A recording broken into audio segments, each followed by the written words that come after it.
Hello, welcome to tonight's episode of the Group Therapy Podcast, and Brandon is back. Hi, everybody. after a brief vacation.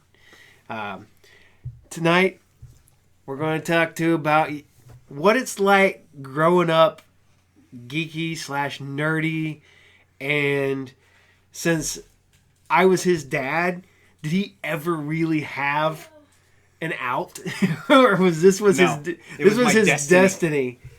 You were the bane. I was the fated. Yes, I was born into it, molded by it. I was like, now me, I just sort of fell into it and then just kept digging deeper and deeper and deeper and deeper into this hole. So I was born when already in the hole. Okay, so before we get started, Group Therapy Podcast is brought to you by RU Game, the best store that involves gaming and comics and cards and toys and stuff. DVDs from in all of Piqua, Ohio. All of Piqua. So it's RU Game, 124 North Sunset Drive, Piqua, Ohio, 45356. So, and also, as always, follow the Group Therapy TV podcast on Podbean, YouTube, Apple Podcast, Google Podcast, Audrey Podcast. Be a patron and subscribe and help out our little thing we're doing. Mm-hmm. And check us out on Group Therapy TV on Facebook. If you ever want to interact with us, please let us know and talk to us. A lot of you guys are liking us on Facebook and checking us out and sharing, and we appreciate it. Go and subscribe and stuff. It helps us out. We're trying to get this bigger and trying to grow. Mm-hmm. So, going to get bigger guests. Yeah, I got some guests coming. We've had some internet issues here for some dumb reason, so I think they've got that figured out. It was because Spectrum issues. I don't know. Whatever the case. But whatever the case. Well, we don't have much of an issue because Spectrum's got a huge monopoly on all the good internet in this area. Yeah. So, which I don't have any issues at the shop, but I have issues here. What's this talking over there?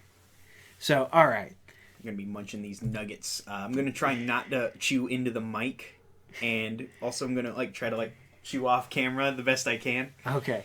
What's funny is we were talking about this at the shop the other day. And somebody asked me, of course, everybody always asks, is Tina into the same thing you're into? And I was like, well, a little bit, but not a whole. Kind of. She's into some things. Tina literally was a gamer. She's been playing video games since she was a little kid. She hates the moniker gamer girl because she's just a gamer. She doesn't care. She playing Atari and the Nintendo and the Super Nintendo and all that fun stuff like that. So I was double screwed.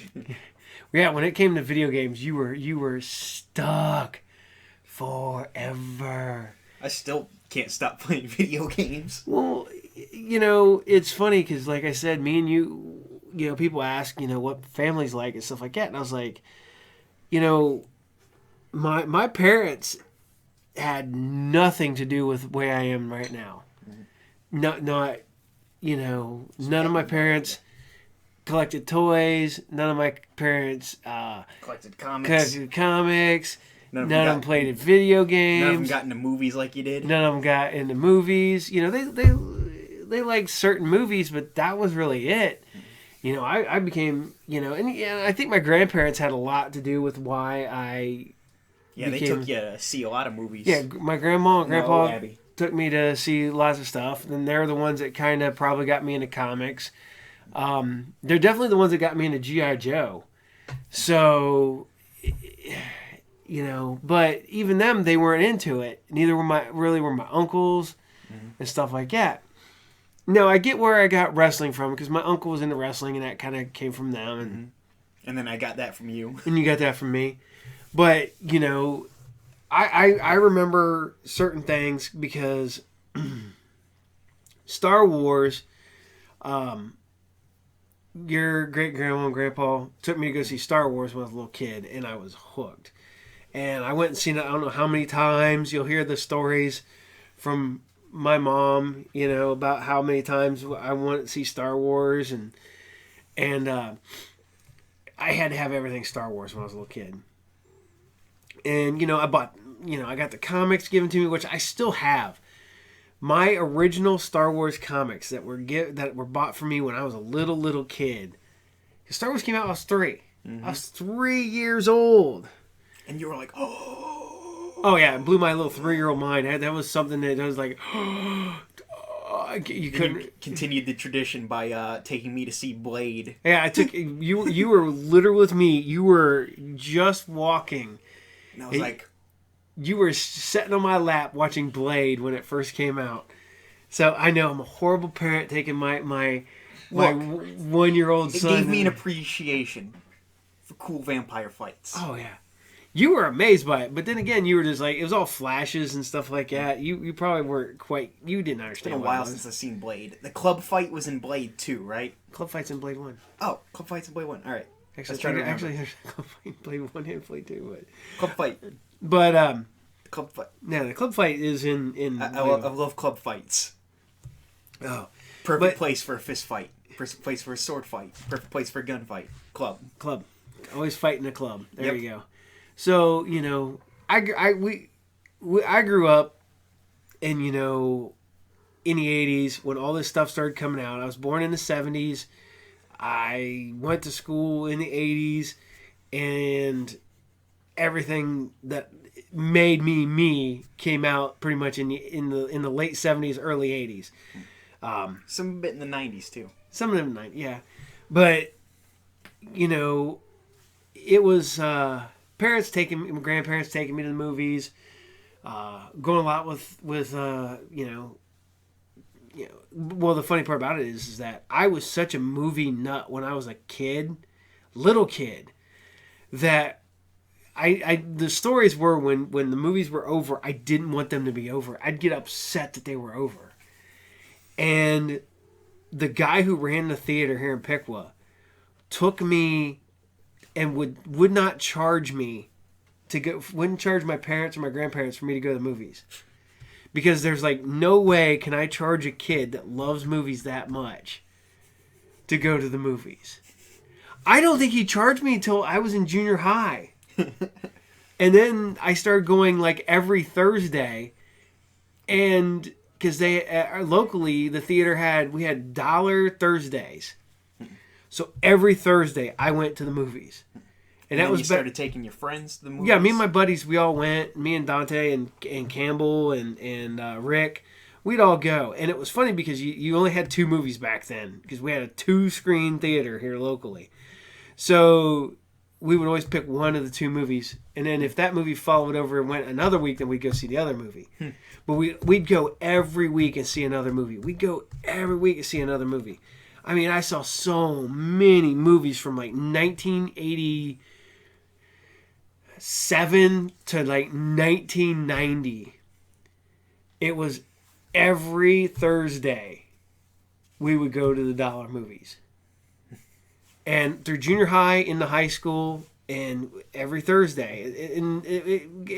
Then after that, that theater closed, and then the theater out at the mall, the new theater, which is now gone, and now there's another new theater, which isn't even that new at this point. But yeah, I was like thinking, I was just coming into my teens, I think, when that closed, because I was upset that they closed the arcade too. Yeah, then they put that little arcade in the new theater. It's not the same. Now we go to Huber now. Even though I live in Piqua and I live 5 minutes away from the movie theater, I will still go all the way down to Huber. Huber is nice. That's where we saw the Broly movie. Oh man, Huber is really cool.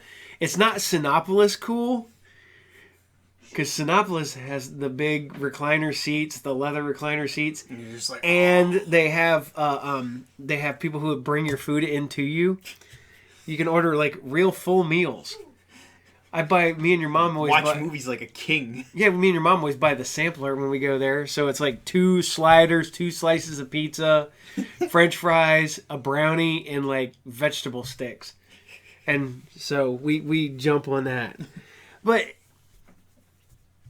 it's funny because me and you, I think it's funny. Joe's the bigger movie nut than I am. Yeah, Joe's a big movie nut. Joe, who does not want to be on the podcast. I can't talk him into. He wants to work on the podcast, but doesn't want to be on the podcast. He's a behind the scenes. He's a behind the scenes type of guy. So, I just realized I'm slowly turning back into the Ram Jam lead singer. Let me take this off again. He's shaved. Yeah, go watch the video for Black Betty. You'll see what we're talking about. Yeah, go watch. Remember, go watch the video for Ram Jam's Black Betty, and you'll see Brandon in 1970s. He's a time traveler. A few years from now, he'll figure out time travel, go back and form a band called the Ram. Sing. And he'll sing Black Betty. I'll sing a cover of an old blues song, and then try to claim it was mine.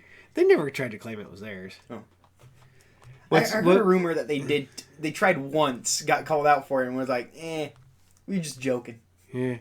Well, what's funny is me and your mom found out that Tom Jones did a cover of it. And that is Which is the weirdest thing. That is a thing that everybody should see. Everybody should go on YouTube. Not right now, but hey. Oh, hey, pup. No, that's the cat. The camera's being attacked by a dog and a cat right now. No, it's just the cat. Get out of here, Lucy. Go. Go. She's not doing anything. She's just sitting there getting petted. Okay. She's not messing with nothing. We're gonna have to edit that out. Now keep it. Keep fighting with the dog because the dog and the cat are knocking the camera. I'm not even fighting with the dog. Dog's just sitting here getting petted. No, but I'm just saying the dog and the cat were under the thing knocking the camera about.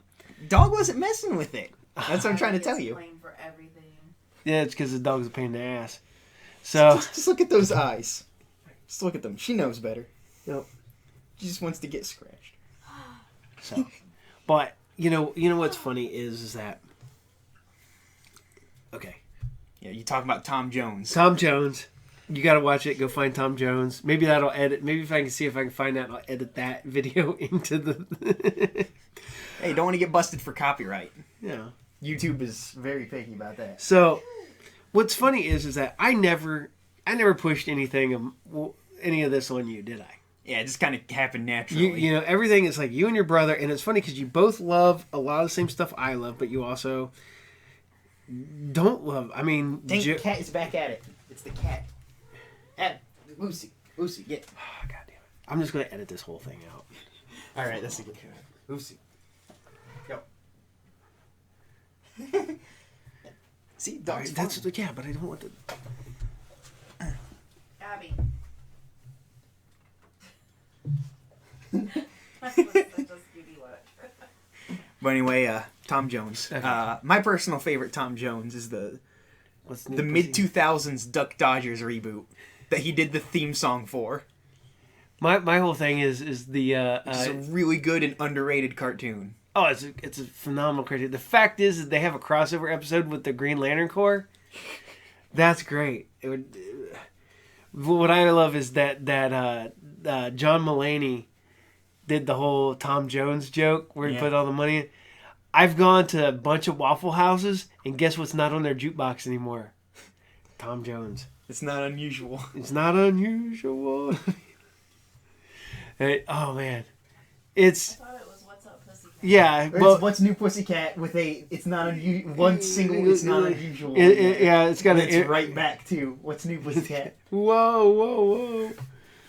So, but no, it's like I've gone to several of them, and they took the Tom Jones off the jukebox. But now I think it's back on because a lot of them have that online one. Yeah, they don't have the actual jukebox in with actual like CDs and stuff. It's all digital now. But we're getting way off topic. Yeah. So, all right. I just recommend Tom Jones in general. Tom Jones. No, but yeah, you were always comic and movie nerd. I latched onto the video games even more so than because mom's a big RPG head. But me, I like everything. Yeah, I mean, I love my fighting games, like I was a big fan of like Street Fighter, Samurai Showdown, Guilty Gear, Mortal Kombat, X-Men versus Marvel versus Capcom, Yeah, X-Men versus Street Fighter, Yeah. Marvel versus Capcom. all that stuff, and a lot of the I will never forgive Disney for, with Marvel vs. Capcom Infinite, trying to erase Capcom's history with the X-Men. Because that's how they got, like, Capcom and Marvel have had a relationship since, like, you know, the 90s. yeah, early 90s, because they had that They did, you know, War of the Gems. Yep. They did X-Men Children of the Atom. Yep. They took advantage of the fact that, you know, Marvel heroes were pretty decently popular in Japan. Specifically guys like Spider-Man and the X-Men. Mm-hmm. Specifically the X-Men, because X-Men was huge in Japan. What's awesome is, go look this up, is the X-Men The Japanese opening. For the X-Men animated series. Why, as much as that, You know, that is great, and that is an iconic yeah, it's opening. but the Japanese one is just stupid awesome. It is It is somehow better. yeah. I will flat out admit it is somehow better than the iconic guitar riff. Yeah. It's like so you could have something that's perfect, and then this comes along and goes, nope, this is just slightly better than what you were totally used to. Yeah. You know, it's like somebody can come to you and go, here's a Reese cup. And then you go, here's a Reese cup on an Oreo cookie. And you're like, well, I'll take the Oreo cookie with the Reese cup on it. Yeah. But, you know, when you were little, what was hilarious is... I love them cartoons, too. Oh, man. The fact that you guys just started watching that stuff. You didn't even, like, watch it really with me. It's because you had all the VHS tapes. Yeah, I had you grabbed the VHS tapes and we were like, heck yeah, we're going to watch this. Had the VHS tapes. For those of you who don't know, a VHS tape is a, 8x4 square rectangle of plastic. That You had see tape that thing that, you know that little square thing that, Star-Lord has in the Guardians of the Galaxy movies? Imagine that, but bigger, and it plays videos. I realized I'm looking over at the recording. I'm looking over at us and not at the camera. You need to look, yeah. I need to look at the camera. But yeah, imagine that little square thingy. Imagine it bigger, and it plays videos instead of music. But yeah, I had a ton of the X-Men cartoons, and it's funny because that was back in the day when you had a VHS tape that had like maybe 2 episodes on it. Mm-hmm. So you got like, you know, you get 24 episodes in a season, or 12, you know, whatever of a season was, and you got 2 episodes, 2 per tape. They had a whole wall of Dragon Ball Z tapes. Oh man, we had a bunch. Then you put them out for sale when we had the anime source, because I remember that, because there was like just a wall of DBZ. That's because we got the orange bricks back in the day. Yeah, and you're like, oh, well, now I don't have to have like an entire shelf of VHS tapes. Then I end up having to sell the orange bricks because we were broke, and now we've got most of the DBZ back. But whether it's in we need the Dragon Box. Yeah, we need to get the Dragon Box, the real high quality release. Well, the thing is though, is I've got the Blu-rays. Yeah, but the Dragon Box, like the Dragon Box has like, in terms of like what they've actually, the thing is, the Blu-rays have the cleaned up footage, where what they did was they removed the film grain, but in turn it destroyed a lot of the color. They destroyed a lot of the coloring work. The film grain kind of removed a lot of the. When they removed the film grain, it also removed a lot of the line work. That's also an issue with a lot of the remastering of a lot of old animation, where they'll try and remove film grain, and they'll end up accidentally getting rid of like line work and whatnot. So like it don't look as good anymore. Like. Well, animation preservation is extremely hard, because a lot of them cells, like, you know, they didn't really take care of that. They didn't really take care of like all that footage and whatnot. I just bought some animated cells recently. I bought some from Ghostbusters, the Ewoks, the Droids cartoon, and He-Man and the Masters of the Universe. That's just like the holy grail for you. Yeah, I need Thundercats and GI Joe and Transformers, and You will be the happiest nerd happy. on earth. I got the Droids cartoon and Ewoks cartoons framed up at the shop. But no, because a lot of them the pieces are 30 some, almost 40 years old, and they still stick together. The ink, it's like, and I'm like, I'm trying to peel them off like really, really carefully. You got to look up the techniques like people use for preserving that stuff. Like usually there's stuff on YouTube and stuff that'll help you take care of this stuff. But what's funny is that like the Ghostbusters, the Ewoks, and Droids are the frames. The cells are only like this big. He-Man, the cell is literally this big, and the picture in the middle might be like. It's because they probably use this like the scrolling background thing where they would like. But it's funny because it's literally I got a one that's got a Beast Man maybe about that big in the middle. He's just like he's like running sideways. I have King Randor running.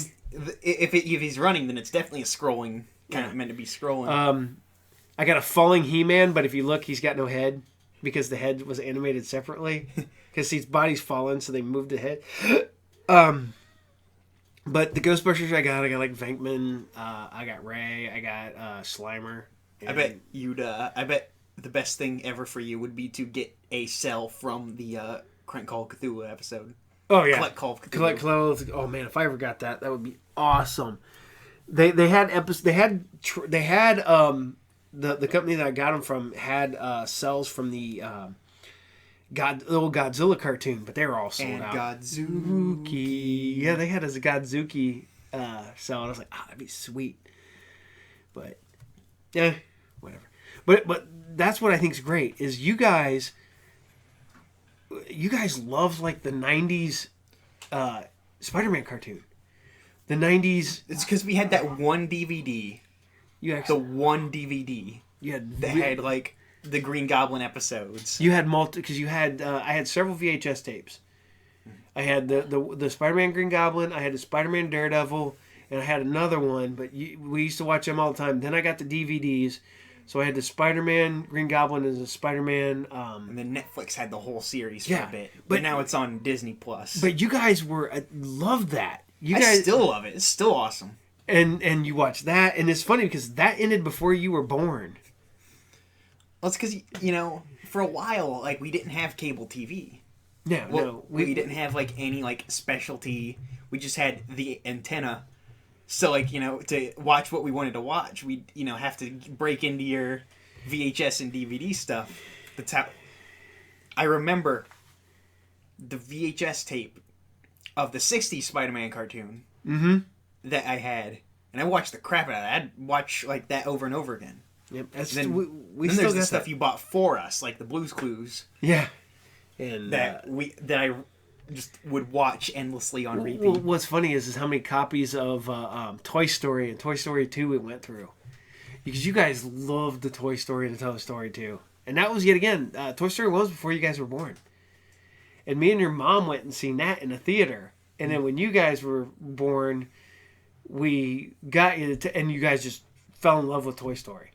You guys couldn't get enough. I remember when me and your mom took you to go see Disney on Ice. Toy Story, Disney on Ice. Yeah, I think somewhere is still the Buzz Lightyear like sword that I got from that. The hat and the sword are in the storage unit. We still have them. The problem is the sword's been left outside in the rain and it's faded, but you can still hit people with it. You can wailing people with the Buzz Lightyear lightsaber. Look, I'm just saying, if it's a toy and you can hit someone with it, is it ever broken? No. Well, okay. Remember when I finally let you guys play with my G.I. Joe collection? And then Joe and I were just like going ham. Oh man, me and your mom went to the movies, and it was TJ. You've told this story on the podcast before, but for those of you who haven't heard it, Dad's going to tell the story again. You came home and all the furniture was moved out of the center of the room, and the entire floor was covered in G.I. Joes. It was just like great big war. It was a big war, and there were ones that were dead, and they were turning into zombies. So you look on the floor, and there's like Tomax and Zaymot, and their hands are all out in front of them because those are zombies. There for a while, you guys were fascinated by everything zombies. I still am a bit. I'm gonna be honest. It's mainly because like I play like I never played them myself because as a little kid I was a bit of I did not like horror games. I liked watching people play horror games, but I did not like horror games. But I remember watching you play stuff like Code Veronica and Zombie Revenge. Now, Zombie Revenge is the one I was allowed to play because it had the green blood. Mm-hmm. I remember when we finally started letting you play like more mature video games is because you had a girlfriend, the little girl next door that was your girlfriend, and she was allowed to play Grand Theft Auto games. Hey. Not my girlfriend. I've never had a girlfriend. She was just a friend that I liked, and now she's gone. She was gone. Moved away, and you were heartbroken. Yeah, we were all tore up by that, man. So, but yeah, she was like, I was a sad girl that you had ever seen in your life. I was a sad, lonely little kid, and she was one of the only girls to ever show any kind of attention to me. She was very sweet. She was nice. And she was our neighbor. Mm-hmm. So... I remember when you were so excited to go to her birthday party. I'm just saying, like I said, I was a lonely kid, so, like, this girl is suddenly nice to me, so immediately my first reaction is, oh my god, I'm in love. Well, looking back, I wish I wasn't so desperate. You were a little kid. Were a little kid, though. I mean, you were like second grade. Yeah, it was second grade. I remember that. Yeah, really little. I mean, she was very sweet, and she was so nice to you, and... I'm just saying, I wasn't exactly a popular kid, and it was like, I kind of feel bad, because, she was like...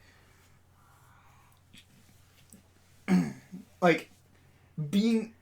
I was not a popular kid when I was in, that elementary school, and I kind of feel bad, because, like, I distinctly remember, like, that the other kids were giving her shit, because I liked her. And it's like... Yeah, but she was obviously well-adjusted enough to be okay with it. Yeah. I'm just saying, like... Yeah, oh, dude. Every kid goes through that where, you're awkward. And the worst part about it now is that... I'm still awkward. Everybody's still awkward. I'm like better at pretending not to be. Well, I'm literally... People, like, give me shit. I took your little brother out, and I dressed in a full Stormtrooper armor to take your little brother trick-or-treating. Because I wanted to. The year before, I took your little brother trick-or-treating in a full Godzilla costume. Because I wanted to. And next year, I'll probably take him in a full Jedi outfit because I want to. Either that, or I'll finally invest in the... I keep trying to get the green Power Ranger costume. So, oh man, that's what I forgot to ask. But you got that Stormtrooper. You got that movie accurate Stormtrooper outfit. Like it's a Shadow Trooper. It's not movie accurate. But it is like real. It was meant to be super accurate because this guy wasn't he 501st? No. No, he wasn't 501st? No, he was definitely... He had a bunch of high-end costumes. He had a full Wookiee costume. He had a full Predator costume. He had a few others. And it's just... But I got it off of him. And I got to do some adjusting now and get it to fit better. Because it is a... because it's not super accurate. It's not the high end one. It's a high end one, but not the highest. Where the super custom ones that people customize themselves. But it's so expensive. But no, I remember taking you guys trick or treating, and remember the one year we went and I had my I was in full military, but I had all the Shield logos and stuff. Yeah. I was dressed as a Shield agent for Halloween. Took you guys trick or treating. Yeah, you literally had a little shield patch slapped I had on the your... shield and I had the badges. I had the shield gun in the holster. I had everything that you could get at the time. Mm-hmm. But and that's just. I think you still got your Nick Fury gun around here somewhere. It's right up there. You can see it from here. Have the high. You also have the comedian pistols. Yep. I need to hang them up. I got Captain America's shield over there. You want to dress up as a total piece of human garbage? You've already got a part of the costume over there. I want to be the comedian for Halloween. Oh boy! I want to be a government assassin, stooge, and that attacks protesters. Yep, man.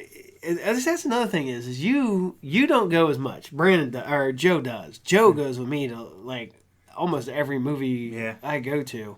Sometimes you guys will be like, come on, Brandon, and eventually be like, all right, I go, and then I'll have a good time. Yeah, but then I'll be a pain in the ass when it comes to coming in the next time. Then you'll be like, oh, I don't know if I really want to go. Then you'll love it. I don't know if I want to go or not. I'm just saying, I'd rather be. He'd rather be playing video games. Yeah. And sometimes I got games to finish, man. You got games. It's like it's your job. You need to start your. I need to finish the game so I can talk about it with people and talk about how good it is. You need to have your own channel. Or we have this channel on YouTube. You could post your own videos to our YouTube channel. Yeah, I could have my own show where I talk about video games. There you go. Yeah. You can have your own show. So even if your mom and I don't have a show, you can post a show and you can put it on because we got this. We pay for all this stuff. You can put on you can put the podcast Dad, stuff too. I also need someone to play off of, or else it's just me and I have no charisma. I'm a black hole. Black hole of charisma. No, you're not. I know a black hole of charisma, and you are not him. I think you know a couple people. I know more black holes of charisma. I don't know how this planet exists. With these people on the planet, you think that they would everything would just suck the black hole in on them.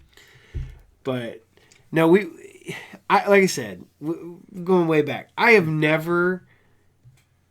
always wanted you to be your own person and go your own direction. Mm-hmm. And I have never been like, you need to read comic books or you need to watch cartoons and you need to watch Star Wars. You need to watch Star Wars. And do we watch Star Wars together? Probably. I watch Star Wars on my own free will. Vince I was like, I like the laser swords. Vince didn't care until the other day, and then he sat down and watched Rogue One with Joe. So, Vince has his own interests too. Vince is over there watching has his own thing. Vince completely has his own thing. He's been playing Dead Rising. Oh, his kid is obsessed. To be fair, that's probably my fault because when he was like a little younger, I'd play Dead Rising and he loved watching it. And then one day he wanted me to play Dead Rising, so I was like, I pulled up a YouTube video and it's like, here, you can watch here. And then he's never stopped watching YouTube videos of Dead Rising. No, he watches Sonic and... he still watches Dead Rising, though. And King of Fighters. King of Fighters is still the number one thing he watches. But now that he's allowed to play the Xbox over there, and now that he's allowed to play Dead Rising, he loves it. Yeah, he freaking loves Dead Rising. He's getting pretty good at it. Oh, yeah. He sits there and he just keeps repeating things and playing it until he gets better at it. Sooner or later, we're going to look over and he's like at the end of the game with like, he took no damage because he's perfected it. Then we just like record him playing one day, and he gets like the world record speed run. Yeah, but do you think they would accept it since he does have autism? And they're like, well, that doesn't count. It's performance enhancing. His autism is performance enhancing. I'm pretty sure all of us here, specifically me and Joe and Vince, all have some form, but we just never got diagnosed. You supposedly have Asperger's, is what they said at your school, because that's why you were obsessed with video games and sharks when you were a kid. I still like sharks. I don't know why I like sharks too. Well, it's like they could say the same thing about me with my obsession with movies and comic books. It's just like, well, this kid is slightly off normal, so there's got to be something wrong with him. Yeah, you cannot, and it's bad. It goes back into the satanic panic thing. Oh, yeah. There's got to be something wrong. I'm going to go back, because we had this discussion at the shop the other day, because I was watching a video with satanic panic on it at the shop. And we were laughing. I was like, I played D&D, I read comic books, I listened to heavy metal music, I watched horror movies, and I never worshiped the devil. I never got... You don't worship anything. No. I don't believe in the devil. I don't believe in any of that stuff. I've never, and it's funny because I get a little weird because nowadays a lot of this stuff is just accepted. It's cool to be a geek. Mm-hmm. When I was a kid, it was not. It was the farthest thing away from being cool. I was kind of in that. When I was a kid, it was in that, like, that sort of middle area where it was starting to, like, that stigma is starting to fade. Mm-hmm. And I know it's peak first world white guy problems to complain about being bullied for being a nerd. But I got horribly bullied when I was in high school. I never backed down from anybody, but I got horribly bullied the entire time I was. I'm just saying, I don't let. At least we're not the people who, like, are defined by the fact that they were bullied as kids for, like, have you heard? I'm kind of punching upwards here, but have you heard of Movie Bob? No.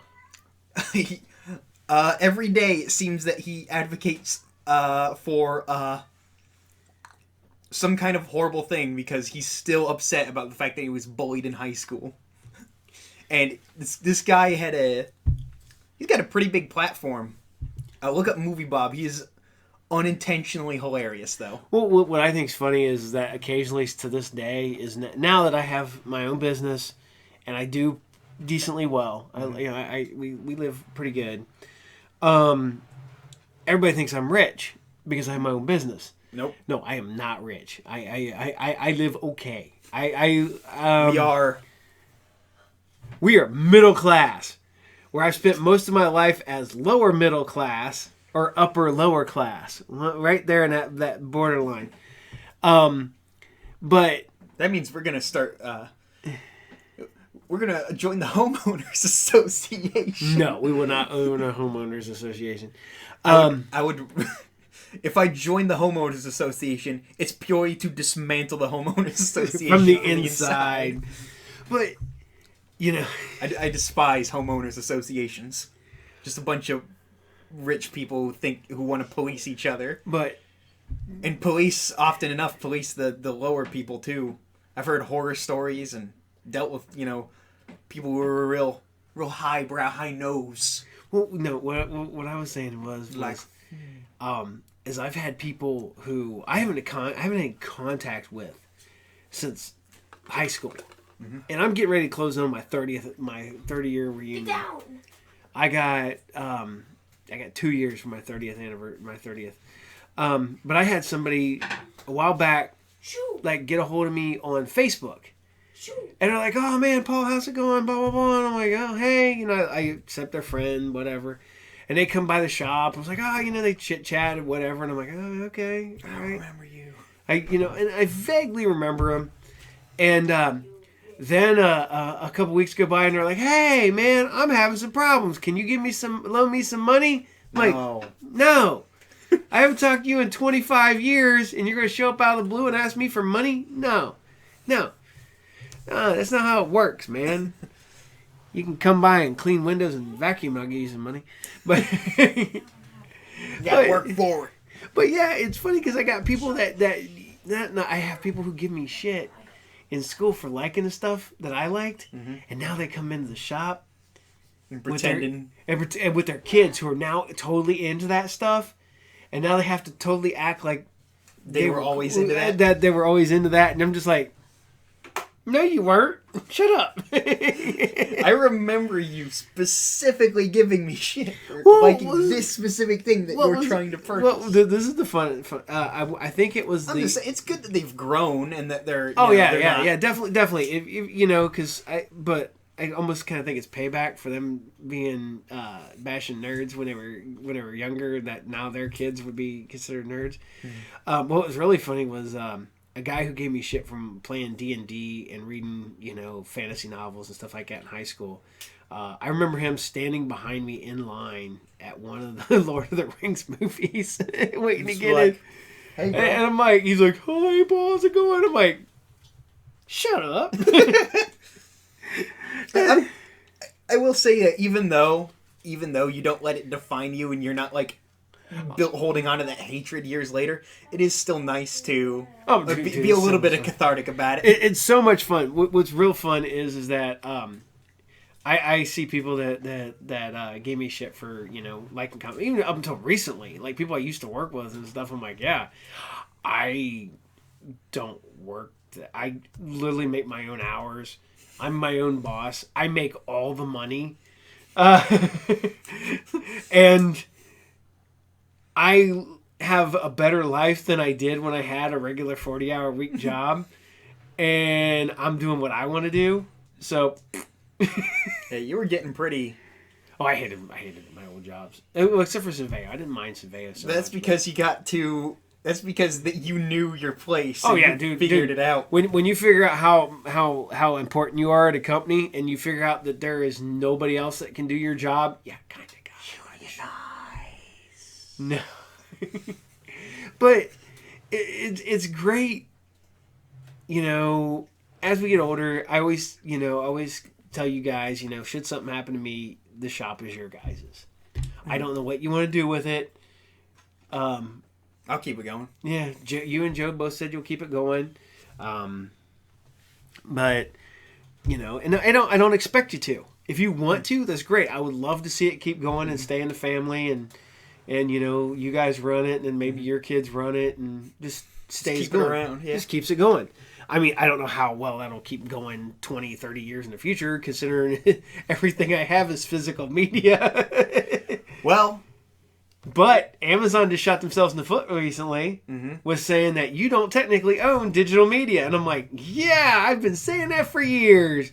And that's why I don't like digital media, as I totally do digital media. But I guess if you want a physical copy of this, I will burn you a physical copy of my podcast or something. I'll give you some sort of copy you could keep in some way, shape, or form. it's always archive your shit. Piracy is okay.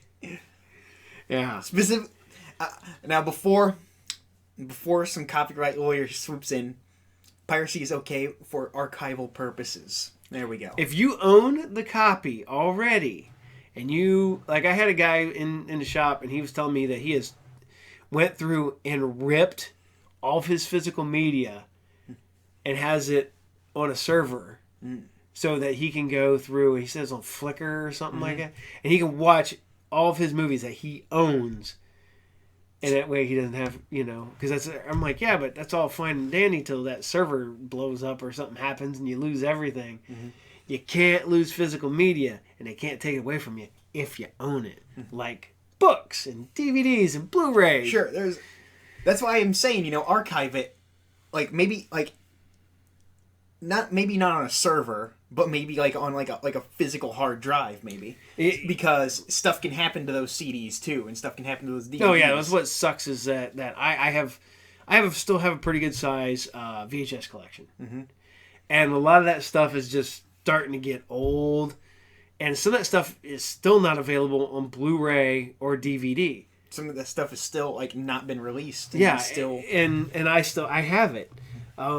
Matter of fact, That's why I'm saying, there's no. Piracy is a victimless crime, and don't let the companies tell you otherwise. They go on about how you wouldn't download a car. I totally would download a car. What the hell are you talking about? Just download a car. I don't want to give those car companies a ridiculous amount of money. We have a 3D printer. We can totally download a car now. Yeah. They can 3D print houses. Yeah, I was watching that on was it Discovery Channel the other day? Yeah, they 3D print whole ass houses. Yeah, this machine's like, and it pours a wall of concrete or something. Yeah, like that. and it's like it's like a resin. It's like a weird concrete resin mix, and it hardens just enough that it doesn't like droop, but it like pours a wall. And it's yeah, you can 3D print a house. I watch them do it on TV. But I know what another thing is that you guys, did I ever push you to get into role playing games? That is totally all you guys. You took advantage of the fact that I have a ton of books. Well, it's because we always wanted to get into it, but we never had a big enough friend group to do it. But now we do. Yeah. So I'm like, and I love everybody thinks of just D&D, and sure D&D is really good, but that's just the tip of the iceberg. Oh yeah. Part of the fun is like finding different systems and finding different Joe and I, we got a Star Wars campaign running using the old Star Wars D20 system. Yeah. I got you some more books. Yeah. The other day. Got with the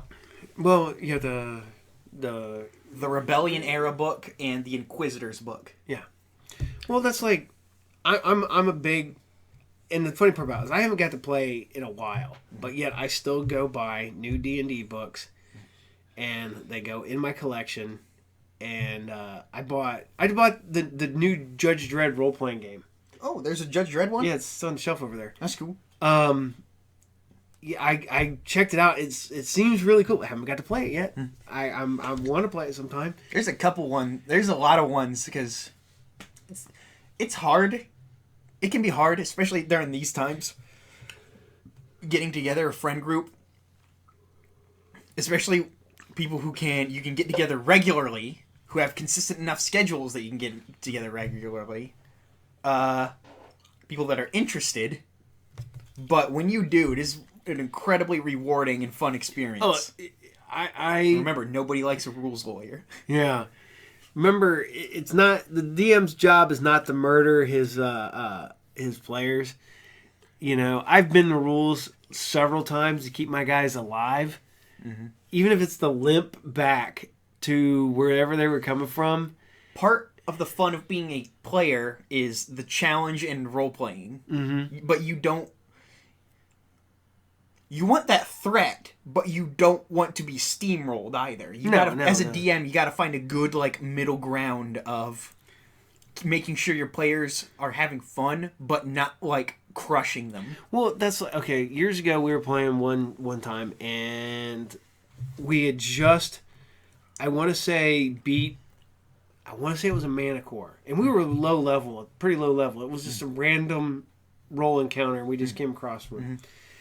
And we limped away with our lives. I think we had everybody had 1 or 2, 3 hit points. We're trying to get back to, and we're rolling and we're going through and we come across the remnants of a caravan. And there was dead people laying about. There was destroyed wagons and stuff like that.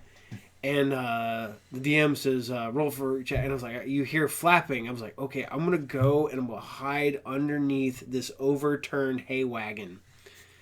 And everybody else is like, I'm going to stand and fight. I'm like, I'm going to hide underneath. And I'm trying to get everybody else in the group because they were all younger than me for the most part. I'm like, hide. This is a random encounter. The chances are it's not going to attack. If it doesn't see, it's already been through here. And did they all die? Yeah, most people died. I ended up, me and the other ones that survived, we threw their bodies into a wagon and hauled it back and then resurrected them.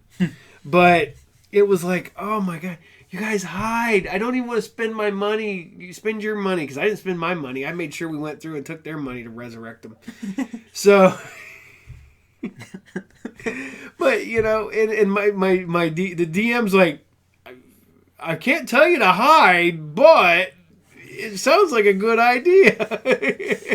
One of the things I'm actually working on for my other friends, some of my online friends, a D20 Modern campaign. I love that. The kind of D20 Modern stuff, specifically because it allows a whole lot of homebrew. Because you D20 Modern, even though it's called D20 Modern, there's still a lot of like crossover with D&D. Mm-hmm. And there's also a lot of and it also has a lot of like crossover rule stuff, so you can use like the kind of D20 modern system with a more D&D kind of setting. Well, that's what I liked about future settings. Oh yeah, Wild West settings. I'm going for more kind of a weird, like, I want to say superhero, but it's not quite full on superhero. It's more like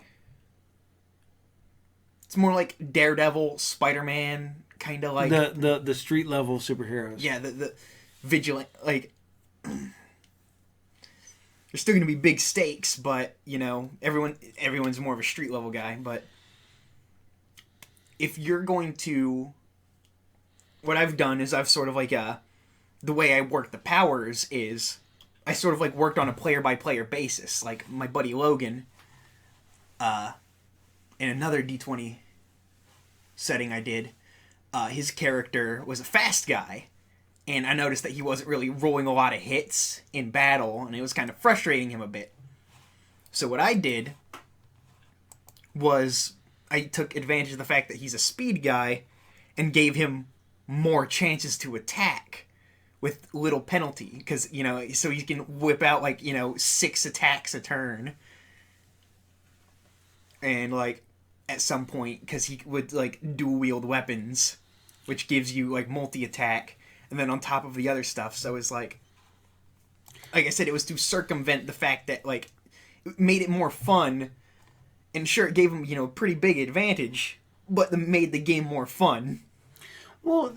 And then there's also our 3 free rerolls everyone gets per session. What's funny is that I did it by accident one time. I wanted a really kind of adventurous game. I was playing the old D&D or the old DC role playing game, mm-hmm. and so you have it's all percentiles and stuff like that. So mm-hmm. I was like, okay, well, I'm gonna let you guys get yourself boosted up in points a little bit. And then I immediately regretted it because everybody figured out every loophole ever to get. And I'm like, you guys are killing me.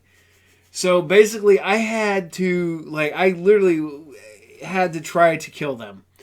And I hate to do that because it's not the DM's job to do or the GM's job to do, but it is the GM's job to keep the players from making the game unfun for themselves. Yeah. You let them...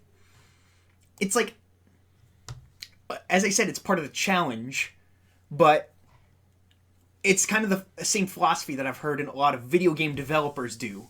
You cannot you cannot let the player have too much control, or you cannot let the player you cannot let them discover a safe, boring strategy, because they'll grab onto that safe, boring strategy and just make it boring for themselves. Even though it's sort of like, what's the word? Causality loop, where it's their own fault for finding that broken strategy and using it, but it's an effective strategy, so they don't want to stop using it. Or when you get the guys you're taking space for running a module, mm-hmm. and you're like, okay, you're headed towards the castle. You can go down this road. Well, I'm gonna go the other way. Can't go the other way. You gotta go towards the thing. That's where you're supposed to go. Well, I want to go the other way. Okay, you go to walk away, and a giant rock falls out of the sky and crushes you. Nobody likes a guy that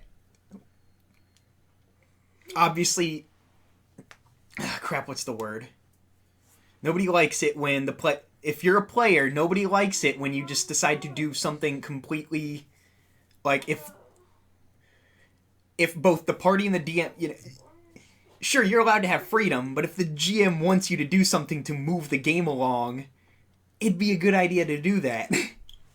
The only thing you're doing is making things worse for both yourself, your other players, and your GM, and people will think less of you. You don't want to be a pooper of parties. Yeah. Or you don't want to be the character who basically grinds the game to a halt and basically I had an adventure a while back, and basically it was to the point where one person ruined the game for everybody. Blanket. And I was like, all right, I'm not. I'm done. I'm not going to GM if you're going to be a dick. So I just keep swapping between DM and GM. Well, if you're playing Dungeons & Dragons, it's a DM. If you're playing regular games, it's a GM. Because you're a dungeon master or you're a game master. Vince, watch what you're doing, bud. Vince has to go steal his blanket. So Spider-Man blanket. I wish I had a blanket like that when I was a kid. I think it's Ultimate Spider-Man. Looks like it's some of it's Ultimate Spider-Man. Yeah, it's Ultimate Spider-Man. So, but it's fun, and that's what I like. I mean, I love the fact that you guys have got into gaming. I'm like I will buy whatever books you guys want, and I just told Joe, I was like, if you move out, they go back into the library at the shop, and then whatever you need them, you just borrow them. I'll buy them off you. I literally have 3 bookshelves jam packed with gaming books. Both new and old. Yeah, new and old. Oh, it's funny because I got my D&D books. It's like early first edition D&D, the Orange Spine D&D books, second ed D&D books, third edition D&D books, 3.5 D&D books, 5th edition. Nobody likes 4th edition. Nobody likes 4th edition. So I actually really like 5th edition from what I've read into it. And then I got like Pathfinders, Starfinder. You even got weird stuff like the Robotech. I have the Palladium. Yeah, which they had like a lot of the crossover stuff, like Palladium was great because Teenage Mutant Ninja Turtles. Yeah, Robotech.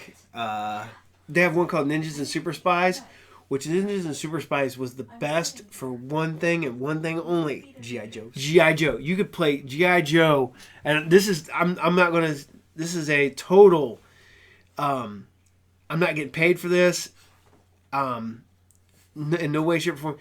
If you like playing G.I. Joe, you like G.I. Joe, and you like playing Dungeons and Dragons and stuff like that, go find the Palladium Ninjas and Super Spies book. You'll have to get the core rule book, but you can get the sub book. Ninjas and Super Spies, you can play G.I. Joe. And it's basically for like, and you can also play James Bond stuff too.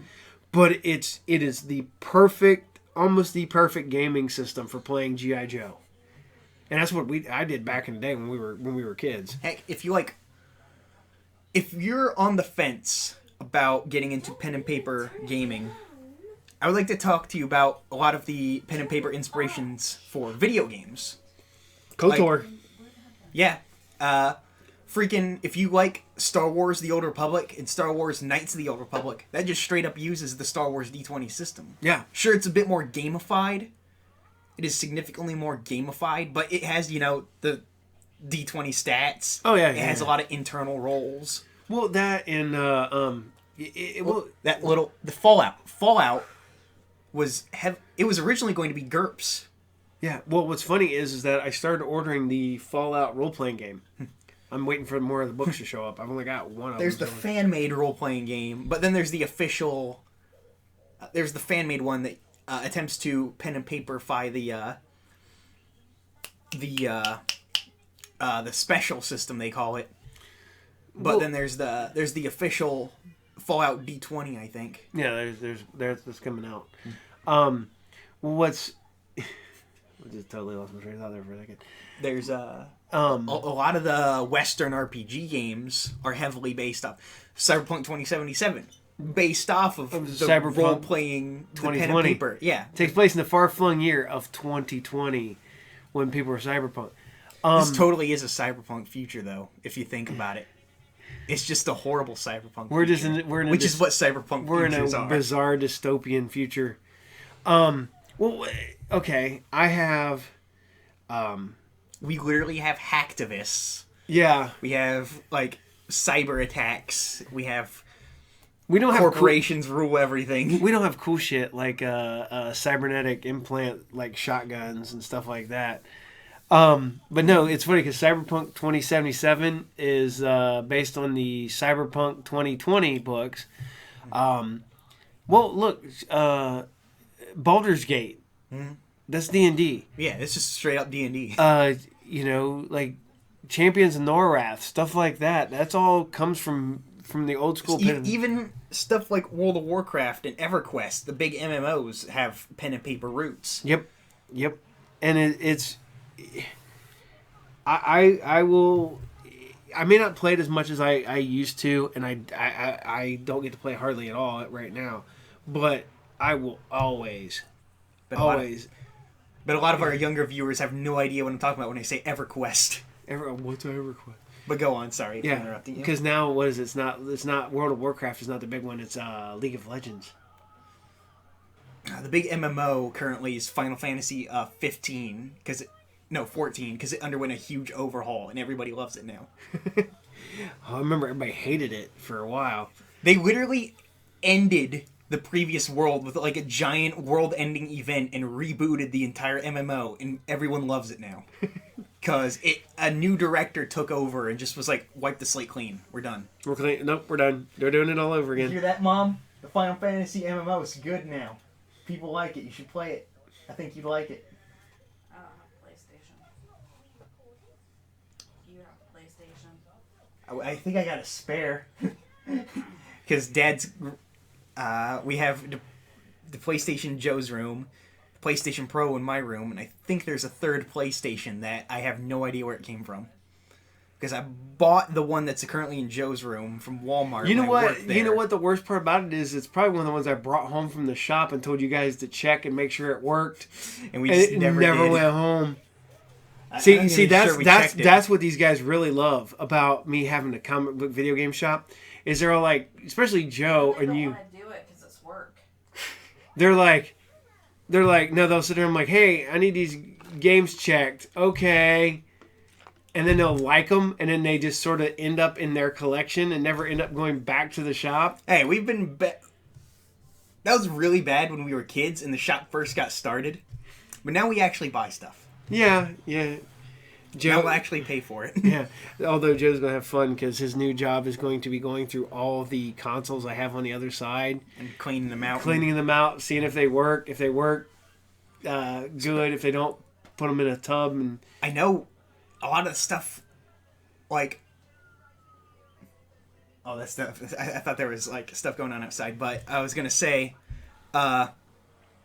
it's weird is, like, watching, like, a lot of the old consoles, like, go up in value, because they're just, like, a lot of the stuff you just got, like, a lot, and was just like, yeah, I got this.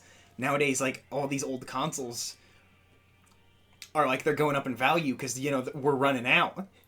well, They're running out, like, stuff like original Xboxes, stuff like yeah. PS2s. What was funny was when I first opened, I had a ton of PS1s and Xboxes, and everybody made fun of me because they're like, "You're never going to sell those." I can't keep PlayStation 1, 2s, or original Xboxes in stock for the most part. And they go pretty high now. Relatively. I mean, They're not as cheap as they used to. no. It used to be And- I sold PS2s for like $20 a piece. Now they're up to almost 50. Well, you know what I got the other day? What? Sega Saturn. Sega Saturn. Sega Saturn. If you don't know what a Sega Saturn is, it's what killed Sega in the console market, but it also gave us Segata Senshiro. So just look up Segata Senshiro Well, the thing and is, play though- Sega Saturn until your fingers are gnarled and broken. Well, what's funny is that when the Sega Saturn came out, so did the PlayStation. And I was relatively young. I was out first moved out on my own, and I'm like, ooh, new gaming consoles are out. And I'm like, checked it out, and I'm like, checked them out, and I was like, oh, you know what? I know Sega. I like Sega Genesis. I'll go with the Sega product. I don't know who this Sony. PlayStation. That'll never last. Because, you know, literally the big three at one point were Atari, Nintendo, and Sega. And Atari was killing itself with the Jaguar. And then Atari was shooting themselves in the foot on the way out. And then you had like TurboGrafx 16 trying to come in there, which didn't make it. TurboGrafx 16 was like, hey guys, I want to... Oh. I'm a little too late. They were way ahead of their time and behind the time at the same time. If that I'm makes just sense. saying, with that TurboGrafx, we wouldn't have Bonk. And Super Bonk is one of the most underrated games ever made. Oh man, I love Super Bonk. what was awesome was back in the day. This is gonna tell anybody how long ago this was. Me and some friends decided to go on a trip, and we wanted stuff to do in the car because we're going quite a way. and we went to Babbage's at the Springfield Mall and went in the discount bin, and I spent like $200. I bought a TurboGrafx 16, a TurboGrafx 16 portable, an Atari Lynx, and an Atari Jaguar. And that's not including that's including the fact that I bought games too, and I spent $200. And this is back when nobody cared about those systems. TurboGrafx 16 portable was awesome because it played TurboGrafx 16 games. It was just like, okay. I bet it went through batteries like crazy. Oh, they all sucked batteries. But the thing is I got the adapter, so I could put it in the wall at some public place. Yeah, I had the wall plug, or I had the cigarette lighter plug. Mm-hmm. But yeah, well, all them games ate batteries back in the day. The Nintendo, the Game Boy did. Mm-hmm. The Sega Nomad was horrible. If you could get past the first level of Sonic without your batteries dying, you were a king. Oh man, you put brand new batteries and you played as fast as you can to try to get past that first level, and then your batteries went in. So then there's the Game Gear.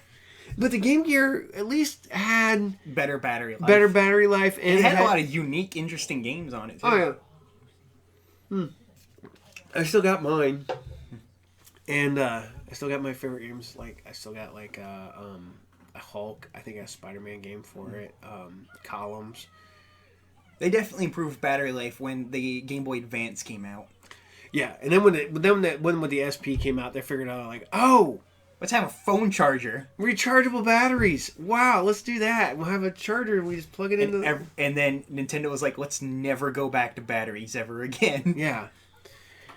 Which really sucks, though. If the batteries do go bad in them, you got to order a special battery. You got to take them apart and put it back in. Yeah. But at the very least, you don't got to buy like 40 packs of batteries. Oh, man, that was miserable back in the day because if you went anywhere... Nowadays, wireless controllers are all chargeable. Why plugging them in the console? Except for that one. That's because Xbox still has money in the battery industry. Everybody that batteries only exist to drain the money out of your pocket. Get a rechargeable pack. Yep. Deny the battery companies your money.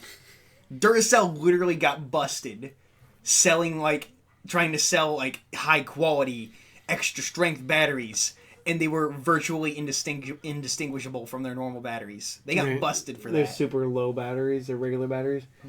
Like, you can literally buy batteries that are for, like, remote controls for your, like, TV. So they're low drain batteries. So they'll last forever because they just do that little bit of drainage. Or you can have the high quality batteries. The quantum.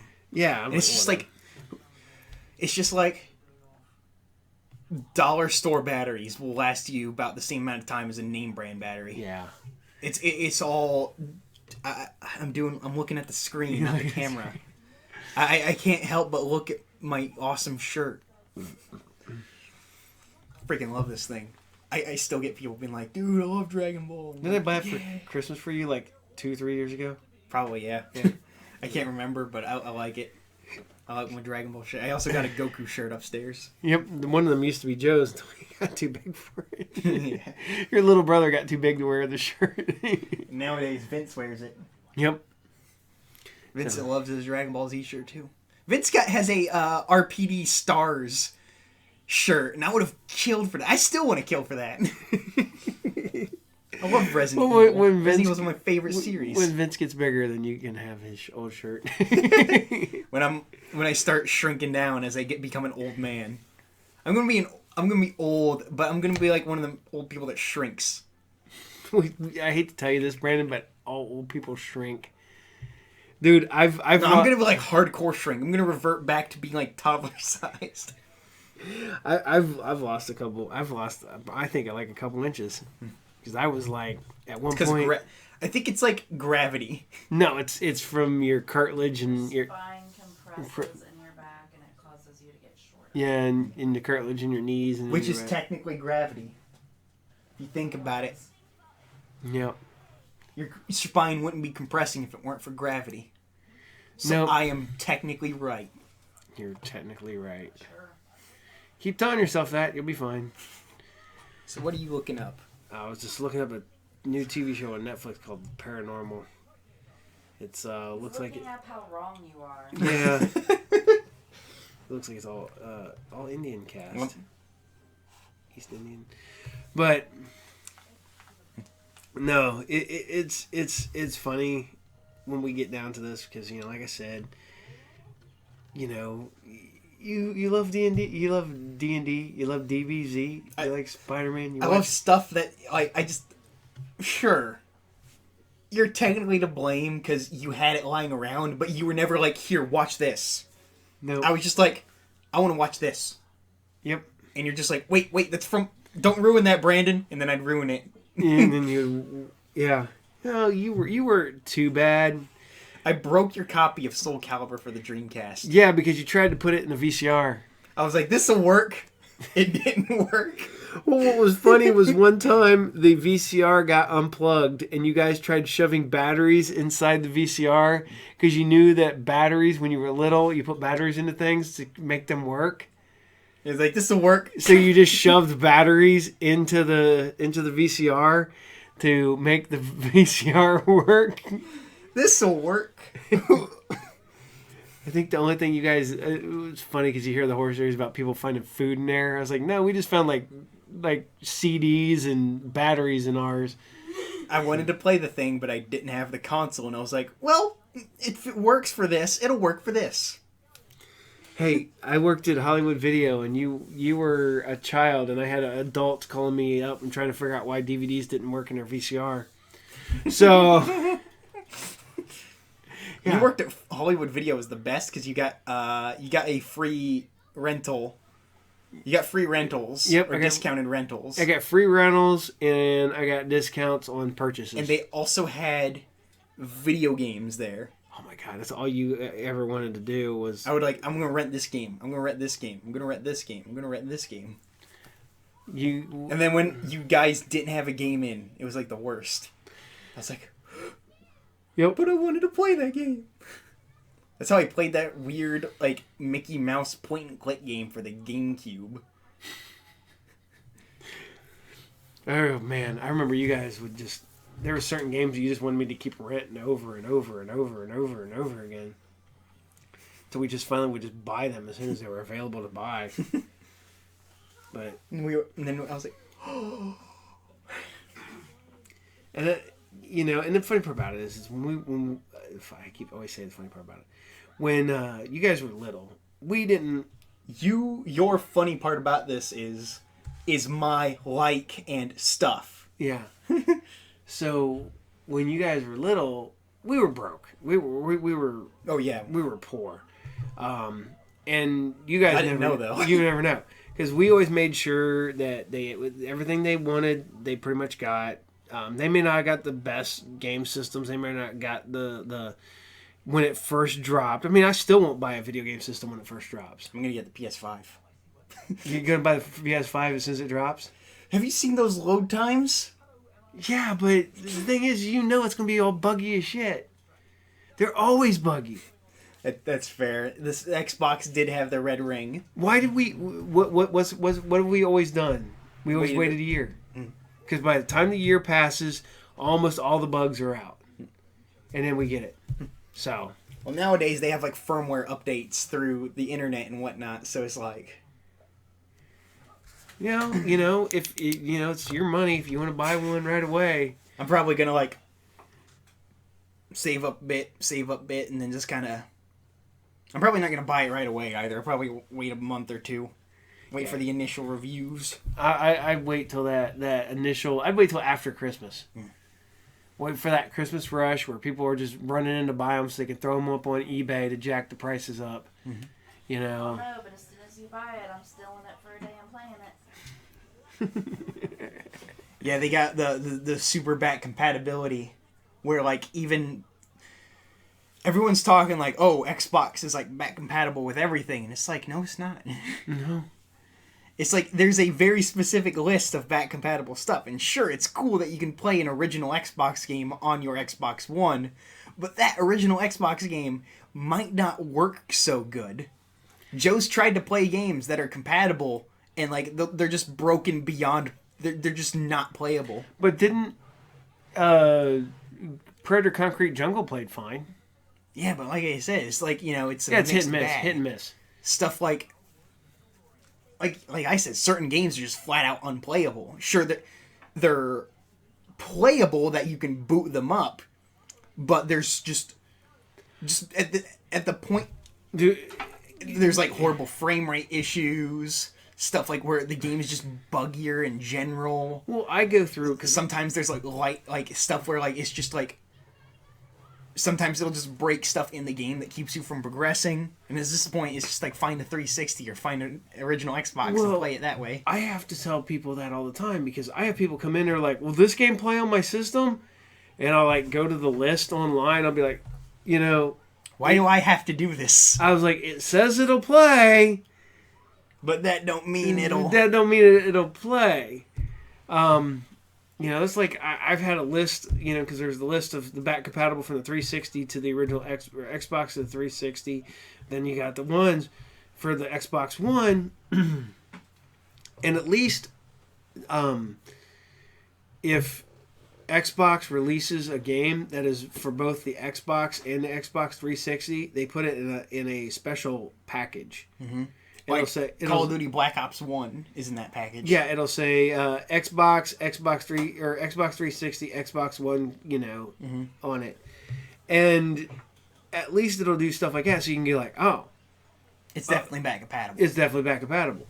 But, like I said, as a store owner, I have to go through and like, yep. The fact that you have to do that is kind of... It's like just look it up at home before you buy it. Well, a lot of people don't know what they're buying, what they want to buy until they're at the store looking at games. I get that a lot. Same way with people who I still have to look up the compatibility on the Rock Band Guitar Hero games. Because there was a lot of the Guitar Hero games, because there was a lot of expansion. Yeah, there was a ton of expansions. Well, you can use some of the peripherals. I think you can use the Guitar Hero guitars on Rock Band, but you can't use the Rock Band guitars on Guitar Hero. It's something like that. I'm not 100% on that right now. I'd have to double check. The Guitar Hero that introduced the drums let you play the drums with the Rock Band drums. I do remember that, I think. Yeah. But we years ago we used to play everyone in the family used to play the crap out of those games, and then we just stopped. Yeah. I think it's because they got too expensive to deal with, because it's like sometimes they break. No, Yeah. it was when our Xbox got stolen and all my downloaded songs that I bought We're 'cause gone. I bought a bunch. And they were all on the hard drive. They were all on the hard drive, and I just kind of gave up. You're just like, oh. Let's go on. I don't want to buy them again. Theoretically, you did have your, you could sign into your Xbox account again, but... But, well, it is what it is. It is. It definitely is what it is. But I'm just saying, I don't even know if I can remember. one of the big marketing points of the PS5 is that a lot of PS4 games are coming out of the gate back compatible with, just a lot of improvements. Stuff like frame rate and load time improvements are a big thing. And it's like... My whole thing is... what I hate is I understood memory cards and stuff like that to save your progress of your game. Mm-hmm. I like the Xbox with its internal hard drive that let you save games on it. Yeah. And then when it made it so that you had to completely put the game on the system and you just eat up all the space. So, you're always having to take games off, or you got to buy more external hard drive. You got to buy an external hard drive or something. Yeah. And you're always having to buy it. I'm like, you shouldn't have to do that all the time. It's because a lot of modern game devs just don't know how to compress their shit, or they don't want to. No, they don't want to. Like, the new Call of Duty games are like, they're just going to take up your entire hard drive, because they're reaching upwards of 300 gigs. Yeah. And it's like, you think I have enough room for that? No. It's because I think it's another reason is they want you to invest in that game, because it's taking up so much space on your console. So you want to subconsciously like if they release DLC, you're just like, well, fuck, I should get it. It's like the only game I play. They want you to keep playing that game to like. It's probably some marketing bullshit. I don't. It's because okay, well, I don't want to have to take that game off my hard drive. I'll just keep playing that game. That's literally what Joe and I do, because Star Wars Battlefront 2, the EA version, takes up a massive amount of space on that PS4. And it's just like, do we really want to wait through installing it again? Let's just keep it on there. Yeah, but you guys play it a lot. Well, Joe does specifically. I come down here. I play it with him every once in a while, Yeah. which is one of the few games I actually get to play. Although you got the Xbox right there, you should play Resident Evil 2 Remake. I should find my damn Mad Max game and go back to playing that. That was everyone has mixed opinions on that game. I liked it. I liked it when I played of it. Although I was sitting down here the other day playing the Switch with Joe, and we were playing some goddamn, I played some Smash Brothers with him, which I suck at Smash Brothers. And the Power Ranger game. Oh yeah, the Battle for the Grid. Oh, dude, that's a fun ass game. Oh, I love it. And it's funny because there we go again. When you guys were little, you guys loved the Power Rangers, and I was never a big Power Ranger fan. It was just on when I was younger. And when younger, I mean, Larry came out in '93 as an adult, technically as an adult by then. And I would watch it because it was on with I think it was X-Men's cartoon and Spider-Man and then Power Rangers. So I just left it on. As I got older, I started watching some of the newer ones. Then a buddy of mine turned me on to. He gave me some VHS tapes of the Japanese original, Sentai Ranger. the Toku, as they're called. Yeah, Toku something. The Sentai Rangers. Yeah. And also referred to as the Sentai genre. Yeah. And all of a sudden I'm like, oh, this is awesome. And go find this. There is Kamen Rider. Oh yeah. Rider, See, that was another thing. I was a big fan of Kamen Rider. Kamen Rider rules. Before I ever saw the first episode of Power Rangers. Then I found out that it's kind of in that same genre, and I'm like, oh, well, sweet. Go find, there's an episode of Power Rangers where literally somebody's kid wandered onto the set while the Megazords were fighting. So if you watch, there's a little kid just in the background behind the Megazords fighting, and they don't edit it out. It's literally there.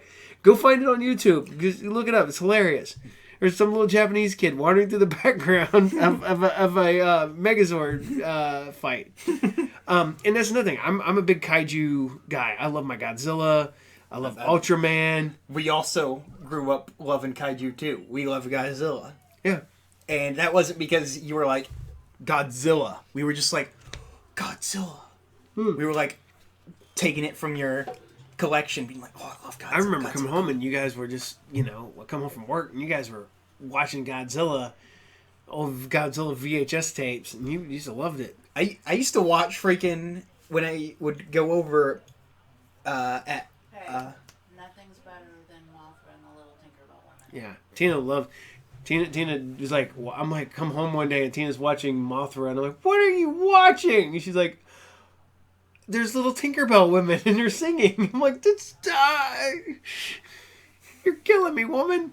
I had no idea what it was, but I was flipping through the channels and Mothra. Tinkerbell women and Mothra. I stopped. Yeah. I had to watch it. I couldn't stop watching it. I love, but the Godzilla, the kind of sort of after Godzilla 2001 maybe, or maybe this Giant Monsters All Out Attack or something like that, where it had Ghidorah, Anguirus, well not Anguirus, Baragon.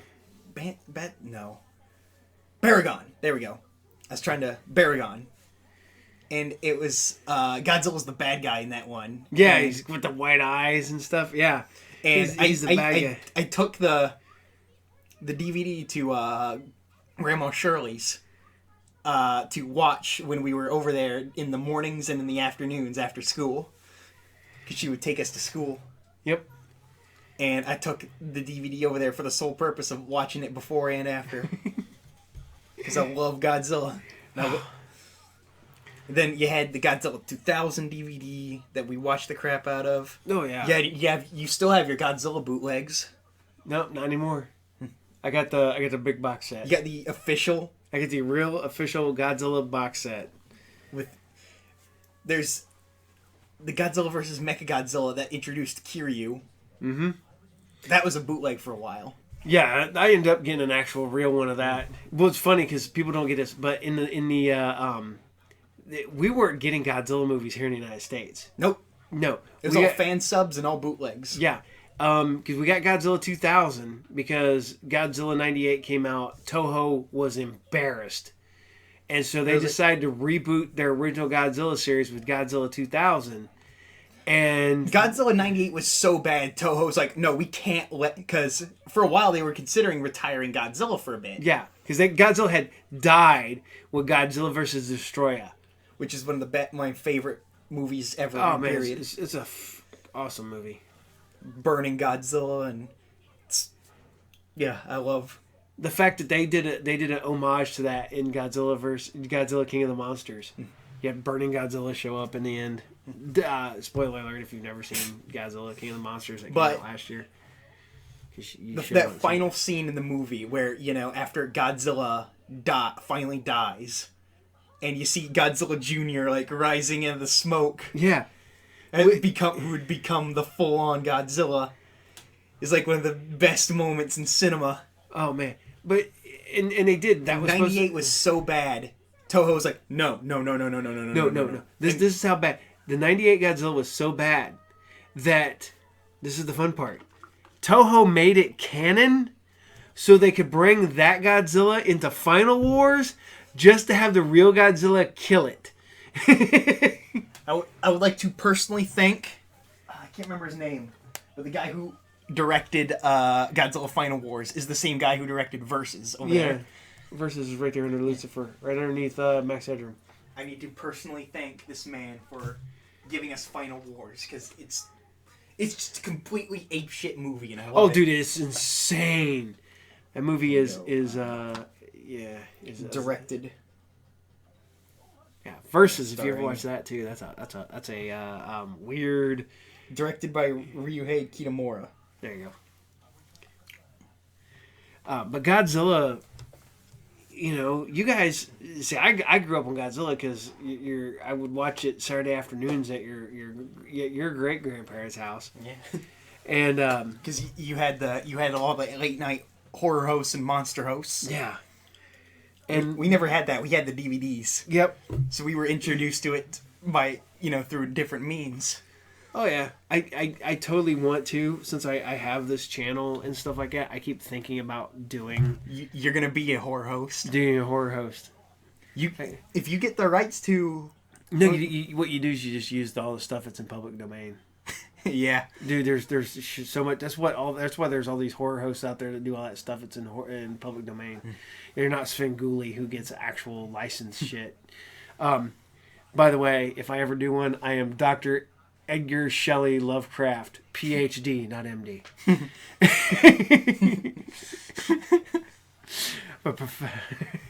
If I became a horror host, I would be I'd go out in full makeup and just be this horrid little gremlin. Because everyone else is makes themselves out to be cool looking or I just be I'd be the movie loving gremlin. This horrible little. I grew facial hair like a werewolf. I wish I grew head on my hair, hair. That's head. That's why you wear that's why I don't have. caps. That's why I don't have any hair here. It's because I can go here, and I can't. It's how you transfer your power. Your wizard beard. I keep telling everybody at one point I was going to be Dr. Sasquatch because I was going to grow out my beard and wear a lab coat. It's this big, bushy beard. Yeah, I'm going to be a old gremlin bastard. And I'm going to be openly my character's going to be a bastard, and I'm going to make sure that... Maybe we should just do that. Maybe we should film... Because I was watching some of these people that do this, and they do they can knock out 5 episodes in a day, and then it takes forever to edit them. Because all we got to do is do the in-between scenes of each thing and edit them into the movie, so we can actually have our characters, and we can use this. I mean, we can maybe use the other corner. Hot Wheels Mario Kart. Where was that when I was like 10? You would love that. I would have been like... The only thing that they had when you were 10 was the Mario Brothers racetrack, the like HO scale one. But I freaking loved Hot Wheels. I still like Hot Wheels. Shit, your little brother loves Hot Wheels. I still got a few. You know what's hilarious? Finding out that Primus guest starred in a Hot Wheels game as part of the soundtrack. Primus is awesome. It was specifically Hot Wheels Turbo Racing on the Nintendo 64. There's a Primus track on there. Well, what's great is there's a lot of weird, like, crunchy bass on there, and it's actually really good. It would have to be bass, because that's what Primus does, man. Yeah. I've seen Primus twice in concert. I wish you would have been able to see Primus. Les Claypool. The best. Have you seen one of my favorite jokes in the world is that video of the Japanese guy like going ham on that bass, and it's like this guy they have on backup if anything ever happens to Les Claypool. There must always be a world's greatest bass player. He was playing that one song that the guy who currently plays bass for Metallica, the band he was in, played that song originally, but he's just doing a bass only cover with his buddy as the drummer. And Robert Trujillo was in Suicidal Tendencies. He was in Infectious Grooves. He was. I think it's an Infectious Groove song, and it was the real heavy bass song, and it's the Japanese guy going like. He's going ham. His buddy's on the back on the drums, and he's like out playing in public. Well, look up that video if you can find it. It was. Let's see. Here. Damn, we're almost 2 hours long, Dad. No, we're not. We're hour 31. Plus, we got stuff to edit out. we have the dog cat fight underneath the table that we get to edit out because our dog. You got to leave this in, like this bit where you're talking about editing it out. So yeah, because people are like, "What the hell did you edit out?" Yeah. There'll be a break in the middle of this because our dog and our cat were underneath the table knocking the camera about. So now, you explained it. You just got to talk about it and then just not explain it, so people will just be like, "What? What is it? You say it's on YouTube?" No, it was. You don't gotta look it up now, but I'm just telling the people at home. But hold on. We'll find this.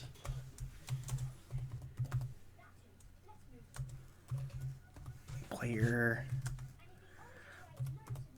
public, maybe that'll work. There it is. Bassist and street dancer in crazy mode. The volume's all down. The volume's all the way down here. It's on mute specifically.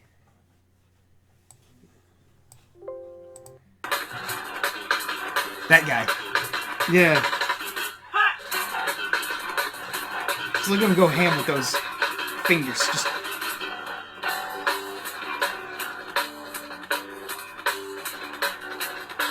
Kyotaro and Rikuo.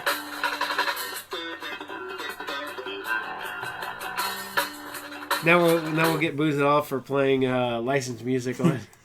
But yeah, it's yeah. But bassist and street drummer in crazy mode. You can look it up. All right. Well, we are way into this episode tonight, but we're going to go ahead and call it a quits. We'll be back with this. We'll talk more about this stuff again. Yeah. This seems like because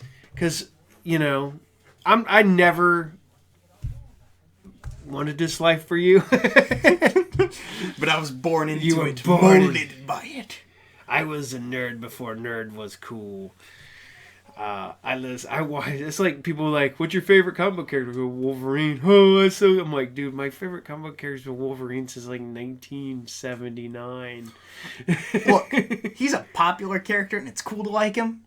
But it's cool to like him for a reason. He's a cool character. Yeah. Wolverine. I've liked short little Canadian hairy man with claws for hands who drinks and he's just funny. People give one of my favorite funny teams. And tragic and we were sitting here because me and Mark do this, and this is we said at the gym, we're like, okay, if you could have a writing art team on a book that could go back, which team would? Of course, it's always going to be George Perez and Marv Wolfman on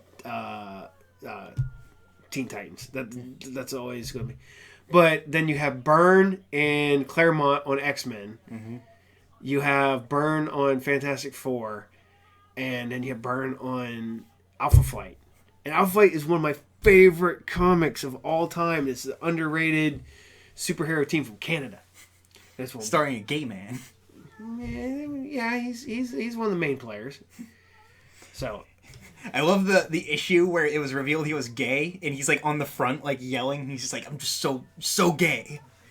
But I just got the second print, which no one knew that there was second. Mark didn't know there was a second print to that book. But I just picked one up a while back and sold it almost immediately. They gotta figure out just how gay he was. Well, the funny part about it is they never came out and said he was gay. But I remember going back and I reread the early issues, and I'm like, I don't know if this is where they were going with the character, but it sure seemed like that's where they were going with the character from way back. So, but we'll talk more about that later. We'll talk about like our favorite comics and stuff like that coming up, and all that fun stuff. And I'm gonna tell people right now before we leave. If you have not read it, go read Last Ronin, the Teenage Mutant Ninja Turtles comic right now. It is a miniseries, and it brings back Eastman and Laird. It is phenomenal. First issue dropped, and it's a great book. Go pick it up. Three Jokers, good book right now. Go pick it up. Apparently ended funny, though. It did. And the thing is, though, I don't know if it's canon. If it's canon, it's a game changer. If it is not canon, it's just a Batman story that's okay. But right now, one of my favorite books is the damn Power Ranger book. It is stupid good. And like that game that your brother was playing, the Teenage Mutant or the Battle for the Grid. Battle for the Grid. That's great.